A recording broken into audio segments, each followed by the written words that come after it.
All right, let's get our first one loaded up. Yeah, I'm seeing a few chips on it. I've already cleaned it twice. Here we go again.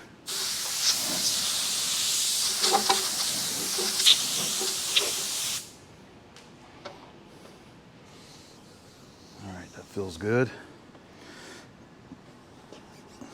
Make sure the face of our ring is clean too.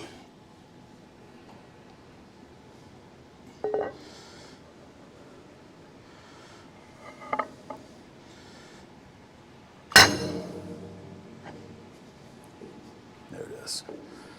Okay.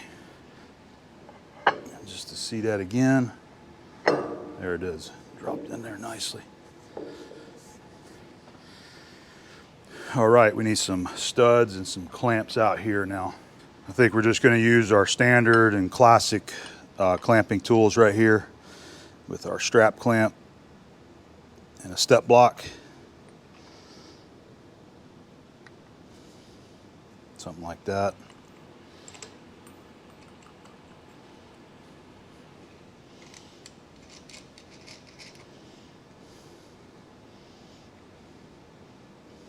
Yeah, I think that looks good there. We'll do that 3 more times. All right, we got all of our clamps on here. Get it snug down.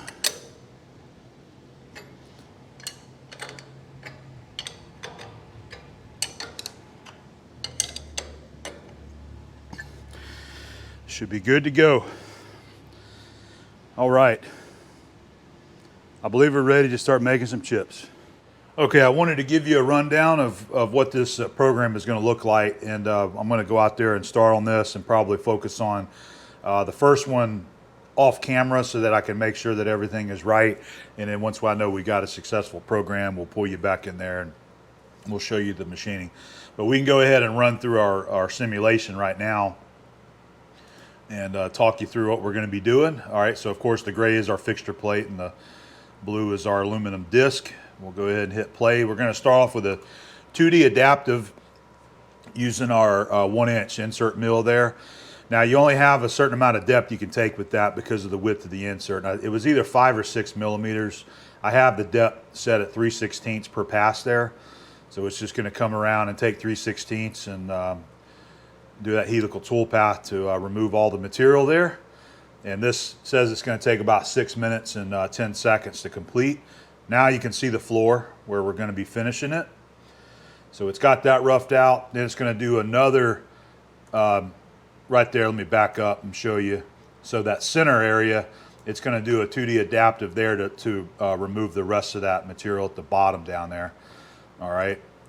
And then we're going to jump over to a 2D contour with a 1/2-inch 3-flute end mill made for aluminum cutting.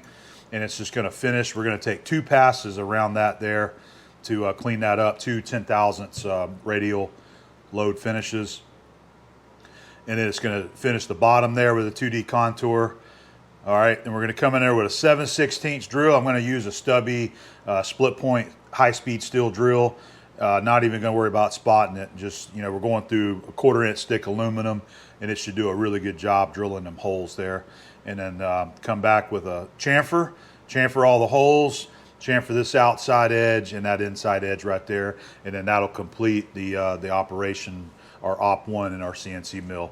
And then that'll be it. Once we finish that, we'll be taking it out of that fixture there and then moving it over to the round one. I've got that one turned off, but so anyway, that'll be the first operation right there. So I'll meet you out at the mill, and hopefully we're going to have a successful machining of this part in our Flex CNC. All right, this is our first disc here. Got it finished. What we're going to be doing in this fixture here, I'm going to go ahead and measure it with our vernier calipers and see where we're at on our diameters. I hope they're going to be right there where I programmed them at. Let's find out. So this should be a 12-inch ID, 1 or 2 thousandths over.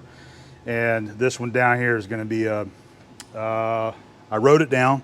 Let me grab my notepad. 7.965 is what that ID is. I'm just matching the sample. I don't know why it's that exact diameter, but that's what it is. So let's do our ID here first. The counterbore, maybe that's what this is considered as a counterbore. And that's actually how I programmed this. It was like a counterbore hole, and I just adjusted this diameter and that diameter and the depth, just like you would a counterbore hole for a bolt.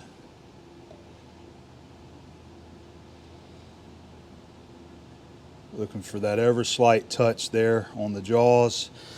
All right, let's see what we got. 12 inches, 2 thousandths, 12.002. That's exactly where I want that to be right there. All right, let's check this other inside here.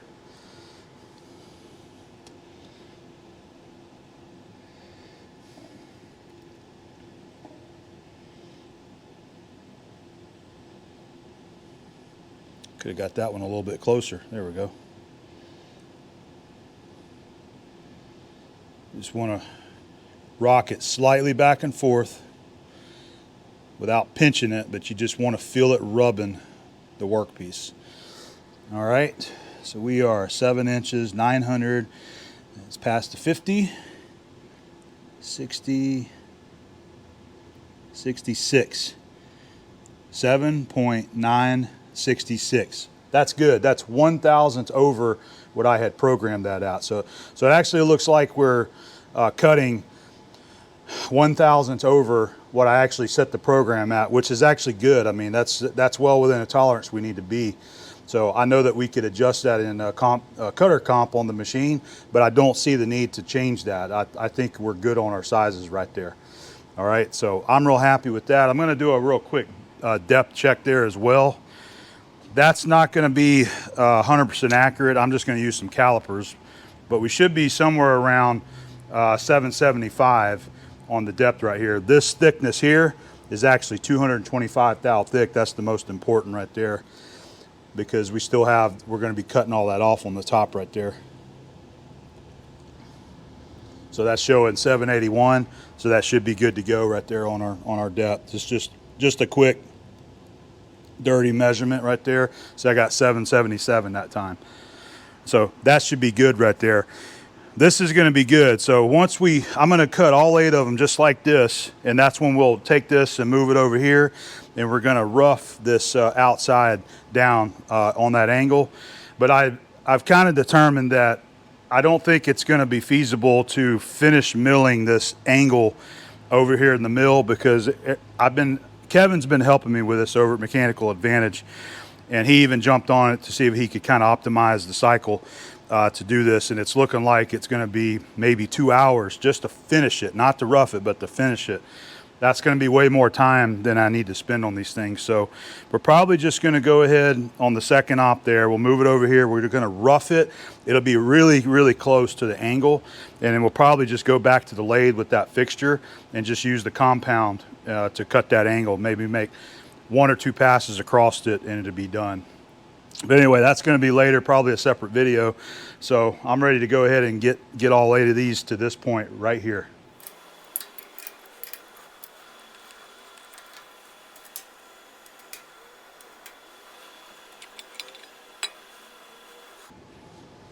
Just want to make sure there's no chips in here. Let me set the other piece in.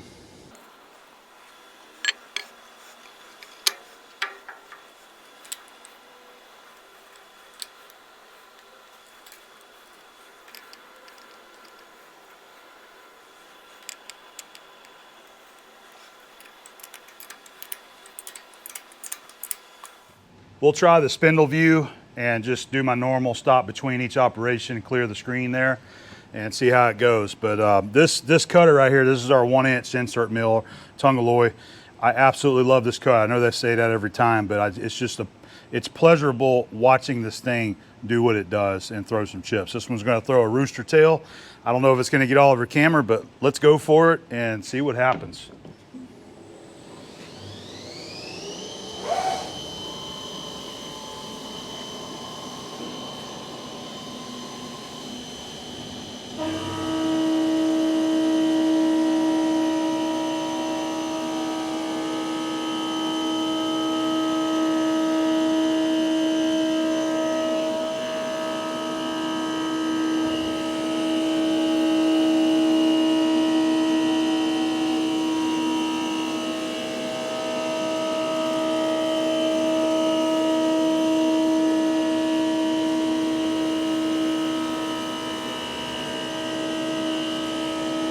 So you may be able to see the engagement there. 3/4 of an inch is the total engagement, and we're going down 3/16 of an inch each pass. It'll just do a helical pattern until it gets out to that rough diameter, and then reset by going back to the middle, going down another 3/16 and repeating it until we get down to the bottom. We are finishing it at the floor level at the bottom, and then we'll come back with our 1/2 inch end mill to clean up the wall.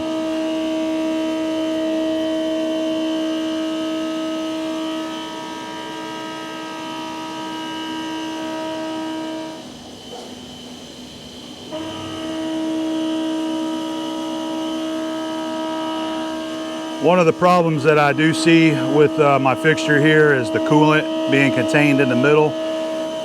Whenever we get to the end mill portion of it, you're going to see a little bit of chip buildup in there, but I think it's going to be okay.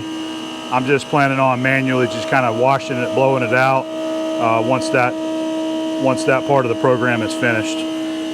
We could drill some more holes down in the fixture to help drain that coolant out, but I just didn't want to waste any more time messing with the fixture. That's why we're just rolling with what we got here. I think it's good enough and it'll get the job done.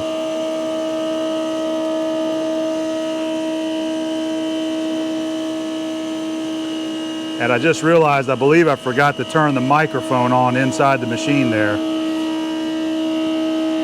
I'll fix that whenever we stop next time.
Now we've moved down to the bottom section.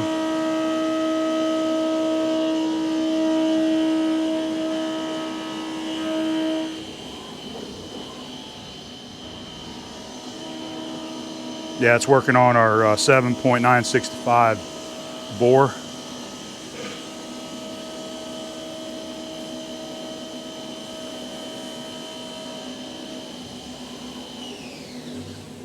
All right, that'll be it for the roughing.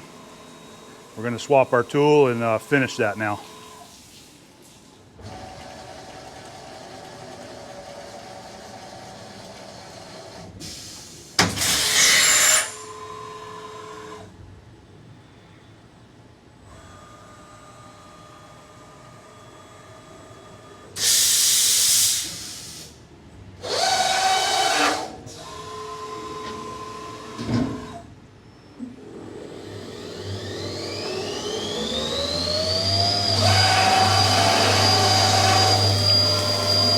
This is our 1/2 inch diameter 3 flute end mill. We're going to do a 2D contour here to finish the counterbore and the bore. It is going to make 2 passes at 10 thousandths. I've got our feed set at 1 thousandths chip load, so it seems like it's a little bit slow, but it is a large diameter that we're trying to clean up. My goal here was to just try to make a nice looking finish on size.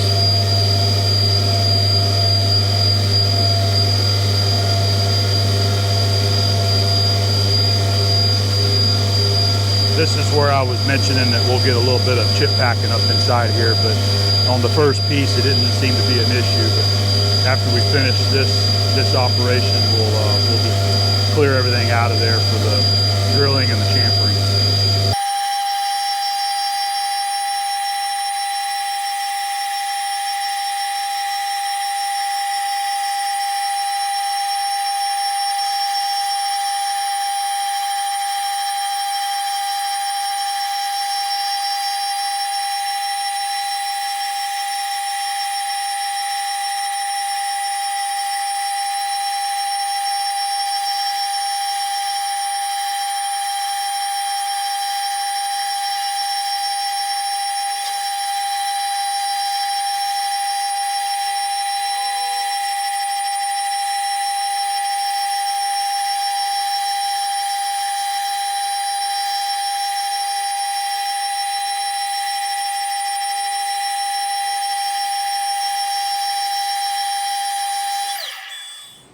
All right, this is the finishing that we just did there. You can see where it was trying to drain in the center. That's what our finishing chips look like. So this is the first time that I've had any kind of issues with foaming up of the coolant. And Justin over there at Master Fluids says that they have upgraded the coolant that I'm running, which is the 685, trim 685. They got an updated version of that to reduce the foaming action that you see right here. That's probably what we're gonna, next time we need to change out our coolant, that's what we're gonna do, go to that. So I don't know, I'm just trying to clean some of these chips out of here so that we can kind of see everything, but it's looking good. It looks awfully white on the camera. I don't know if it's being blown out or what.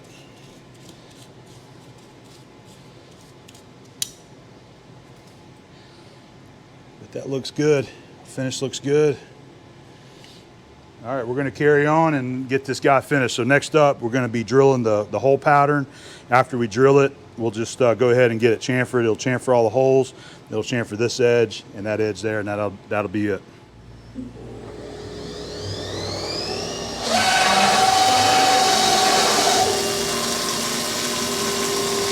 This is a 7/16 high-speed steel drill bit. One of my Chicago Latrobe drills. 127-degree angle, I believe. You can see it just flies down through that aluminum, no problem.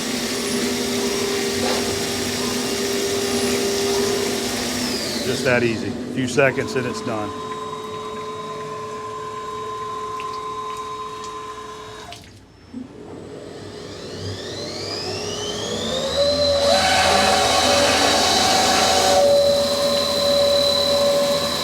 Here we're using our 3/8 diameter mill drill, 90-degree point.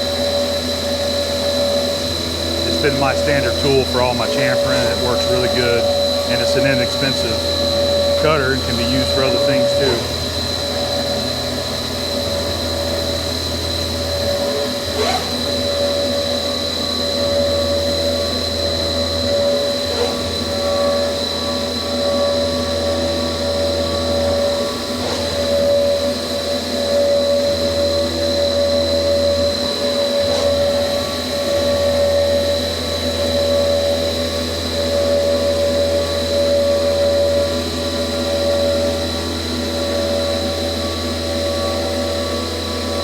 I just realized that I thought I was running this cutter at 6,000 RPM, which is max spindle speed for the Flex, but I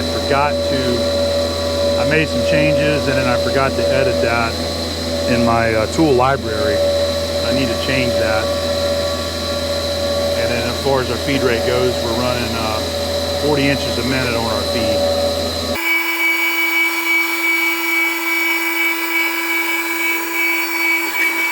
You can't see it, but it's chamfering that bottom, the bottom bore.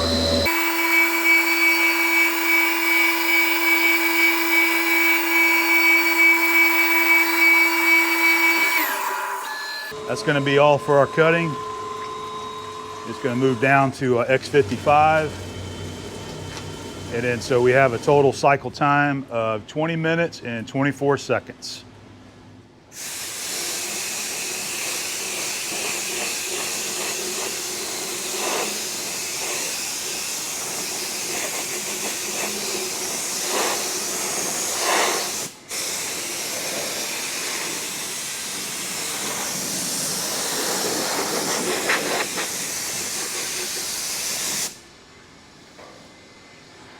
Just want to give it a good look. Everything is looking good. We'll go ahead and measure it and see if we maintain our diameters that we were looking for. But it looks pretty. That tongue 4 wreck leaves a beautiful finish down in the bottom of that. Really nice. And even our 3 fluid end mill, I think it did a really good job there. I think it looks great. Let's give it a measure and make sure that we're still on size here. All right, we'll do our bottom lower bore first.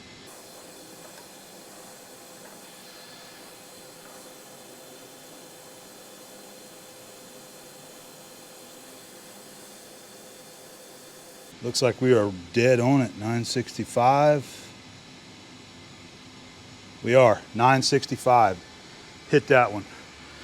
Good deal. All right, we got to do our 12-inch there too.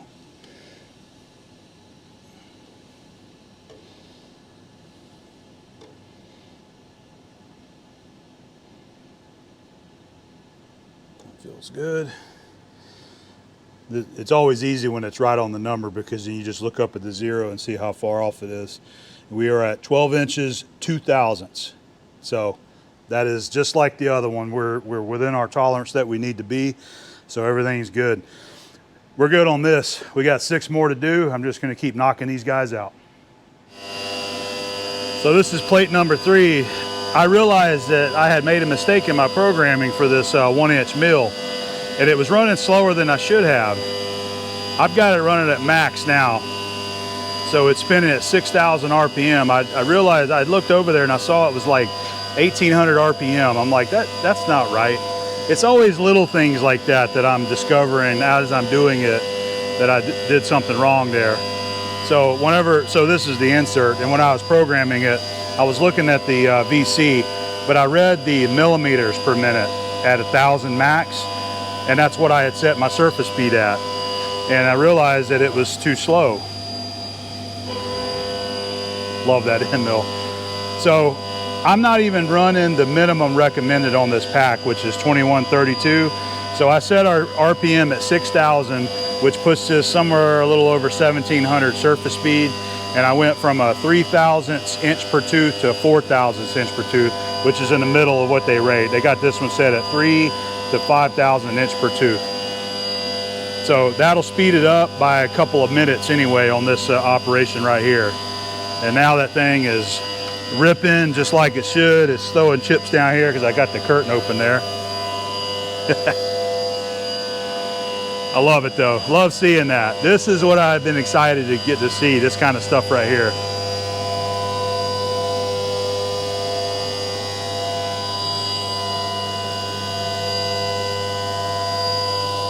Awesome. All right, well, that was my little update I wanted to give you guys on that. I just seem to constantly, every time we start another one, I kind of figure out another little tweak there that we need to do on the program. But this is part of my learning process, part of my thought process. One of these days maybe I'll be efficient at it one of these days, but we're getting the job done.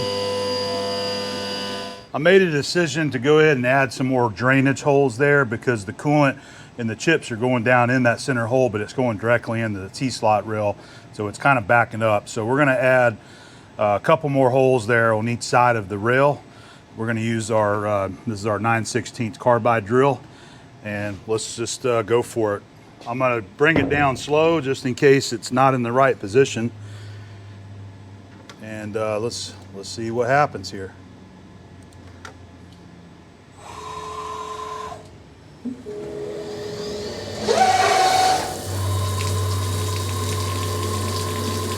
I have it spaced out away from the center rail, so it's not going to hit that. It looks like it's good.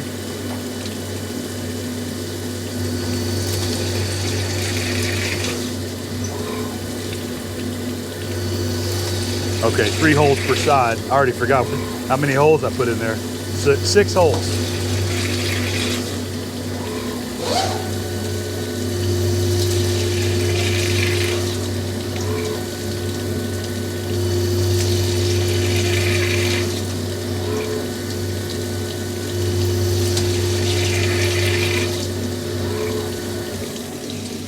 Yeah, heck yeah, that worked out good.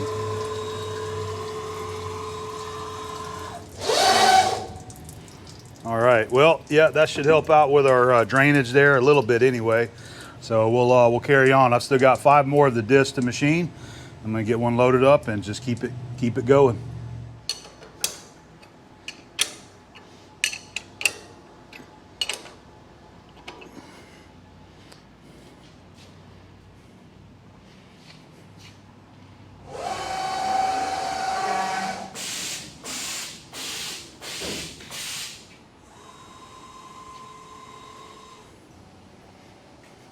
So while that's cutting, we're going to go ahead and chamfer the back of these right here. We're just going to use our flex arm for that.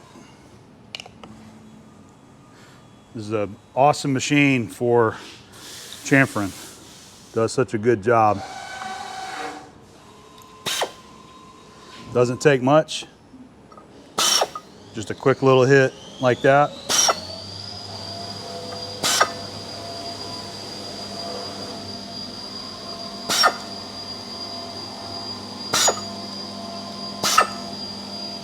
All it takes.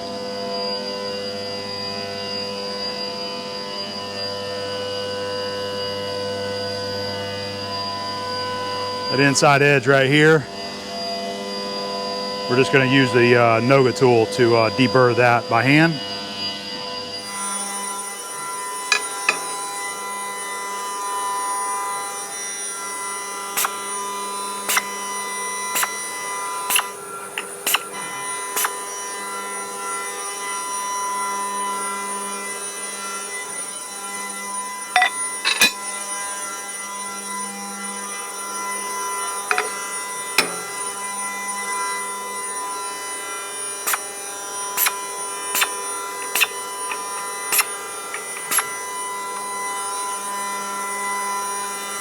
Puts a beautiful, even chamfer on there.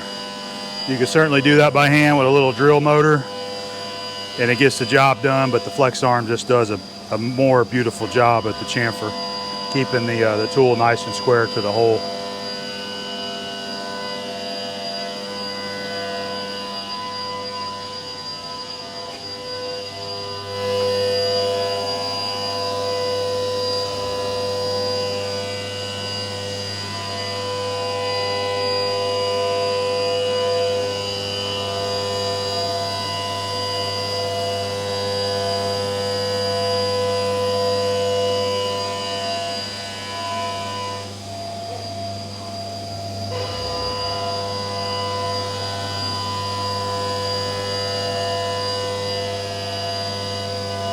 This is disc number 6. I just measured it.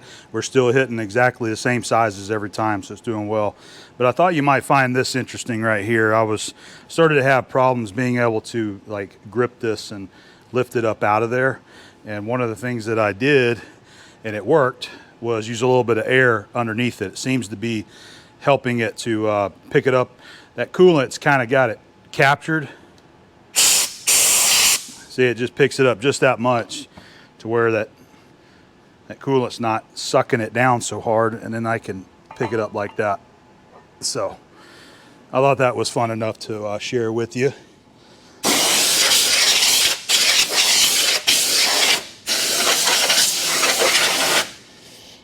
I just blow it off down here, and then before we load one up, I make sure that this is cleaned off.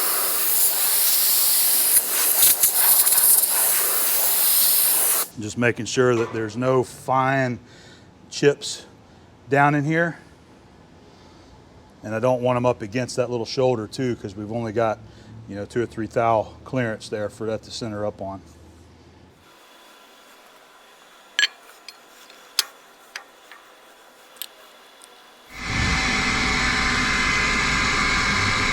Wanted to give a shout out to Kaiser. I have absolutely loved this compressor.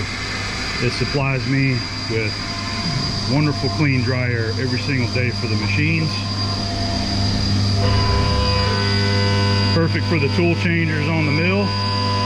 Been using a lot of air to, blow the parts off, make mess everywhere with the air. And of course running our flex arm here there as well. So that is disc number 7. This one's 6 right here. We got one more to go, number 8. Just ticking them off one at a time. It's working pretty good. So the last cycle time I kept forgetting to look to see what our cycle time was after I made that adjustment on the mill there. But we were at just over 19 minutes for doing this operation right here.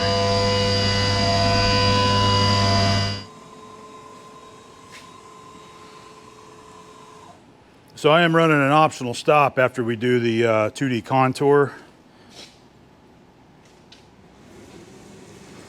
And I'm moving the gantry down This is the only time I'm doing this, just because of the haystack in here of our chips. So I just take these guys and just get them out of the way. And I grab my little chip brush and just try to brush some of this stuff down out of the way. Doesn't really matter. I'm just trying to make a little effort on getting the chips out of here for the rest of the machining, which we're almost done. At this point, all we're doing is just drilling the holes and then doing the chamfers. All right. Thought I would show you guys that, and we go back into auto mode right here, and then just hit cycle start, and it comes back right where we left off, goes back to Z0, and then goes and does the tool change. Okay, disc number 8 ready to machine. Let's go ahead and get our controller down here, hit cycle start. All right, last one going. Gonna deburr number 7, and we're almost finished up for the day.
All right, number 8 milled, completed.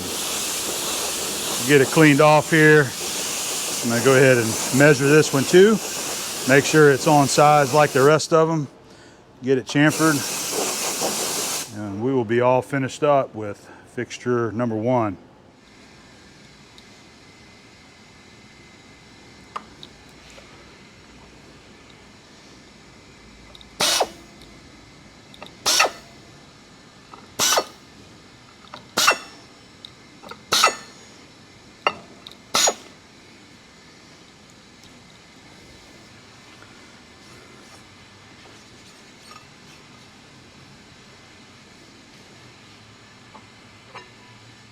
All right, well, we've got all 8 for our first operation completed.